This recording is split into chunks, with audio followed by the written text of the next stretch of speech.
In NHL history, we remember the record-shattering seasons, like Gretzky's 215 points or Lemieux's 199. But what if I told you one of the most dominant seasons ever happened almost a century ago, by a player many have never heard of? In the 1929-30 season, Boston Bruin Cooney Weiland didn't just break the scoring record, he destroyed it, putting up 73 points in just 44 games. He was a champion and a record breaker, so why has his name faded from the history books? Ralph Cooney Weiland, born in Ontario in 1904, was a natural on the ice. He dominated junior hockey with the Owen Sound Greys, scoring 68 goals in 25 games and leading them to a Memorial Cup championship in 1924. After a few years in the minors, he was signed by the Boston Bruins, and the impact was immediate. In his rookie year, the 1928-29 season, Weiland helped the Bruins win their first-ever Stanley Cup. But that was just the beginning. The 1929-30 season began with a massive rule change. The forward pass was now legal everywhere on the ice. Weiland, centering the famed dynamite line with Dick Clapper and Dutch Gaynor, exploited this new rule to perfection.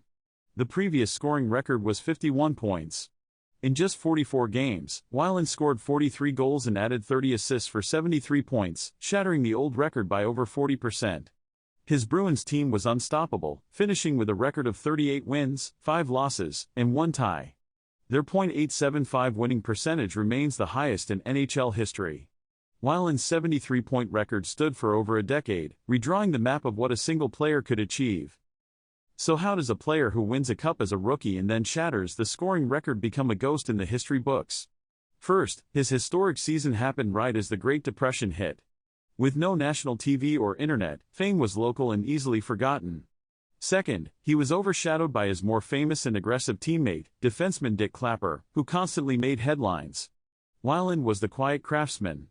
Finally, while his production remained strong, he never again hit the same unbelievable peak of his 73-point season, and a temporary trade from Boston broke up the legendary dynamite line.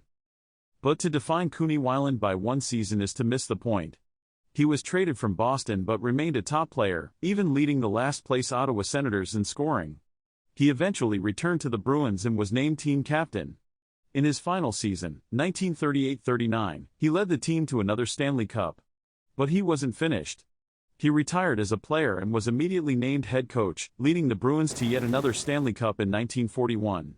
He capped off his incredible career by becoming the head coach of Harvard University's hockey team, a job he held for 21 years where he mentored hundreds of student athletes. He was finally inducted into the Hockey Hall of Fame in 1971. When you look at the whole career, the mystery of Cooney Weiland only gets deeper. He was a Memorial Cup champion, a 2-time Stanley Cup champion as a player, a Stanley Cup champion as a coach, a record breaker whose offensive explosion was revolutionary. His name has been faded by time, but the facts of his career are undeniable. Cooney Weiland was a dominant force, a true innovator, and a forgotten legend whose story deserves to be told. So what are your thoughts about Cooney Weiland? Do you think he should or not be in the Hall of Fame?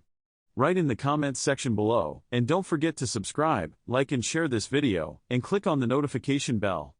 And don't forget to click on the playlist above to watch more NHL Hall of Famers of his era. Thanks for watching.